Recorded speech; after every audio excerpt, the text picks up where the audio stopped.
باپ بیٹے اور روح القدس کے نام پر آمین۔ میری طرف سے تمام بہن بھائیوں کو اور تمام بچوں کو اور تمام دینی علماء کو اور فلاسفروں کو تمام سب کو میری طرف سے سلام قبول ہو، کیونکہ میں یہ کلام جو کر رہا ہوں یہ اتصال حقیقی ہے اور فلسفہ الہیات ہے۔ یعنی اس کو ہم دیکھتے ہیں، پہلے بھی یہ کلام کیا گیا لیکن آج اس کو تھوڑا تشریح کے ساتھ بیان کیا جائے گا کہ خدا کیا ہے۔ فلسفہ الہیات، پھر فلسفہ اتصال حقیقی، یعنی ایک بدن، ایک روح اور ایک جان ہے۔ تو یہ ہمہ اوست ہے، یعنی یہ خدا ہی ہے جو مختلف شکلوں میں جلوہ گر ہوا ہے، یہ اخیر زمانے میں ہوا ہے۔ تو یہاں پر اب ہم دیکھتے ہیں کہ ایمانویل کا مطلب کیا ہے، یعنی خدا ہمارے ساتھ۔ تو پھر اس کے بعد جس کے پاس بیٹا ہے اس کے پاس باپ بھی ہے، اور جس کے پاس بیٹا نہیں اس کے پاس باپ بھی نہیں۔ یہ بیٹے کی ایک جان ایک روح میں یہ عید کی گئی ہے۔ لفظ باپ کا مطلب روحانیت میں جائے تو وہاں پر یہ ہے خداوند۔ تو سب خدا سے، تو آگے آ گیا لفظ خادم، وہ سب خدا سے تعلیم یافتہ ہوں گے۔ تو خدا خادم کے نشان میں آپ آیا اور لوگوں کو تعلیم دی۔ پھر آگے لفظ آ گیا یسوع مسیح، جس کا یہ ایمان ہے کہ یسوع ہی مسیح ہے، وہ خدا سے پیدا ہوا۔ تو جو خدا محبت ہے، جو خدا سے محبت رکھتا ہے وہ خدا سے پیدا ہوا، یعنی یہاں پر ثابت کرتا ہے کہ یسوع مسیح خدا ہے۔ جب آگے اس سے آ گیا جب ابن آدم، جب تم ابن آدم کو اونچے پر چڑھاؤ گے تو جانو گے کہ میں وہی ہوں، یعنی یہاں پر خدا اپنے آپ کو ظاہر کرتا ہے کہ اس نشان کے اندر میں خود موجود ہوں،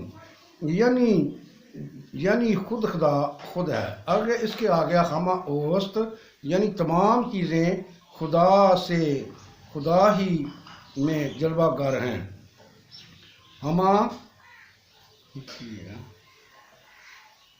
یعنی خود خدا، ہمہ اوست، تمام چیزیں خدا سے ہیں، کوئی چیز بذات خود وجود نہیں رکھتی۔ یہ خدا کا آگے آ گیا برا ہے جو دنیا کا گناہ اٹھائے لیے جاتا ہے، اور یہی روح القدس سے بپتسمہ دیتا ہے۔ یہ سب کچھ خدا میں ہے، برا کی شکل میں خود خدا ہے جو نشانوں میں ہے۔ ابن آدم، جب کوئی بہن بھائی اس کا نہ تھا نہ باپ تھا، تو اپنے آپ کو اس نے پہلے آدم سے انفرادی ٹھہرایا، یعنی آدم کی ذات سے مخصوص کیا اور آدرش بنا، یعنی مکمل انسانی نمونہ۔ تو یہ نشان ہوا۔ اب یسوع مسیح خدا کا اپنا نام ہے۔ یسوع مسیح کہتے ہیں آئے باپ، تو روحانیہ میں مطلب ہے آئے خداوند، اور خدا خود یسوع مسیح کو کہتے ہیں آئے خدا، یعنی اپنے آپ کو جب کوئی اپنے سے بڑا نہ سمجھا تو اپنے آپ کو خدا درمیان میں لایا، جیسے ابراہم کے وقت قسم کھائی تو اپنے سے بڑا کسی کو نہ پایا، تو وہاں پر بھی خدا اپنے آپ کو درمیان میں لایا۔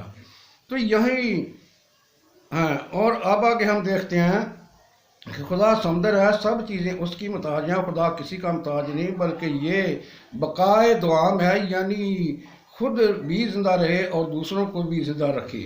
تو خدا بار بار اتار میں آیا اور نسل انسانی سے خدا اپنی محبت کو زندہ کرتا ہے، اور پھر انسانوں پر ہر ظاہر ہوتا رہا، یعنی انسانی شکل میں آتا رہا، مگر اخیر زمان میں پوشیدہ بید رکھا گیا۔